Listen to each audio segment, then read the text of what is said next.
I'm Ian Davis, the CEO and mad scientist at Mad Dog Software. I'm also the creative director for Empire Earth 2, and I'm here to tell you about some of my favorite features of the game and some of the things that we think will make you really excited to play it. Empire Earth 2 is designed to be the biggest, most epic real-time strategy game ever. The game spans over 10,000 years of human history and warfare, going from the Stone Ages up to the near future, has 15 different civilizations from 4 different regions in the world, from Far Eastern to Middle Eastern to Western and Mesoamerican, over 370 combat units, over 200 buildings, and tons of new strategies. Empire Earth 2 is different from Empire Earth 1 in a lot of ways. We have a brand new engine we started from scratch with brand new graphics that support the latest and greatest DirectX 9 features, a new AI that doesn't cheat, plays the game fair and square. We basically took everything that people liked about Empire Earth 1 and made it bigger and better in Empire Earth 2, took the things that people didn't like in Empire Earth 1 and fixed them or replaced them in Empire Earth 2. And we've created what we consider to be the best real-time strategy experience ever. We learned a few lessons from Empire Earth 1 in making Empire Earth 2. The first was we created an AI that doesn't cheat and that plays the game fair and square against you. This gives a lot more replayability in the skirmish games. It allows you to ally with computer players in multiplayer games in order to play against other players and handicap players.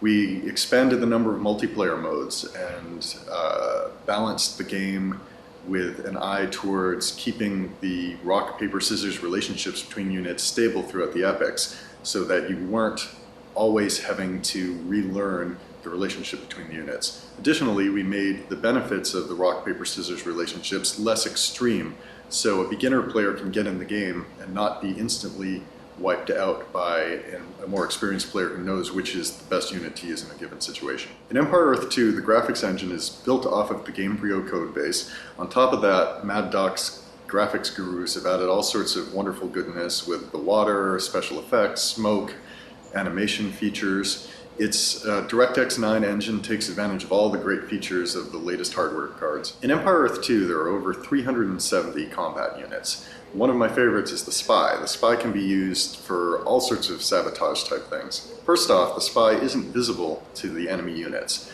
Then the Spy can sneak into a base. You can use it to sabotage particular buildings, which disable them for a period of time. You can use them to contaminate resource sites so that the citizens who go there are poisoned.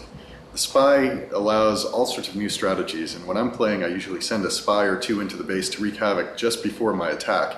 It draws the enemy's attention away from what I'm about to do on his front line. Empire Earth 2 has 15 different civilizations broken down into 4 different regions of the world: Far East, Middle East, Western, and Mesoamerican.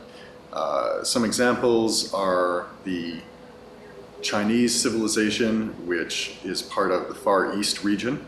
The Chinese have some advantages with extra population counts given by their city centers and their houses.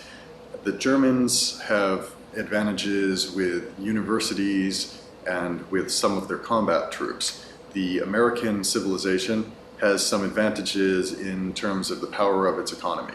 Empire Earth 2 has a lot of different options of how you can play it.